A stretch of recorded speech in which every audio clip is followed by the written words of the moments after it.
మన ఛానల్లో స్టోరీస్ చెప్పి చాలా రోజులైంది కదా. ఈరోజు ఒక కొత్త స్టోరీతో మీ ముందుకు వచ్చాను. Hi everyone. యాక్చువల్గా ఇది మాకు బాగా తెలిసిన ఆంటీ వాళ్ళ స్టోరీ అనమాట. ఆ ఆంటీకి ఫాదర్ అండ్ మదర్ ఇద్దరూ లేరు, చనిపోయారు. సో వాళ్ళ అన్నయ్యే తన మ్యారేజ్ చేశారనమాట. ఆ ఆంటీకి వాళ్ళ హస్బెండ్కి 20 to 25 years ఏజ్ గ్యాప్ ఉంటుంది. కొంచెం ముసలాయనకే ఇచ్చి మ్యారేజ్ చేసేసారు.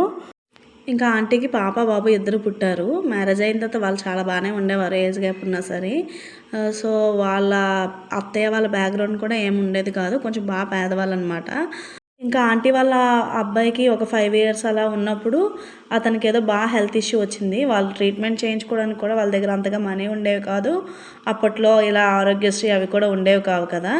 సో వాళ్ళ అన్నయ్య వాళ్ళని వెళ్ళి హెల్ప్ అడిగారు ఈ ఆంటీ. నాకు కామన్గా తెలిసిందే కదా, పెళ్ళైన తర్వాత ఇంకా అంతగా చూడరు ఆ అన్నయ్య వాళ్ళు. సో అలా హెల్త్ ఇష్యూ వచ్చి ఆ అబ్బాయి చిన్నప్పుడే చనిపోయాడు. ఇంకా ఆంటీకి ఒక అమ్మాయి మాత్రమే మిగిలింది. నెక్స్ట్ స్టోరీ నేను నెక్స్ట్ పార్ట్లో కంటిన్యూ చేస్తాను. లైక్ చేసి సబ్స్క్రైబ్ చేసుకోండి.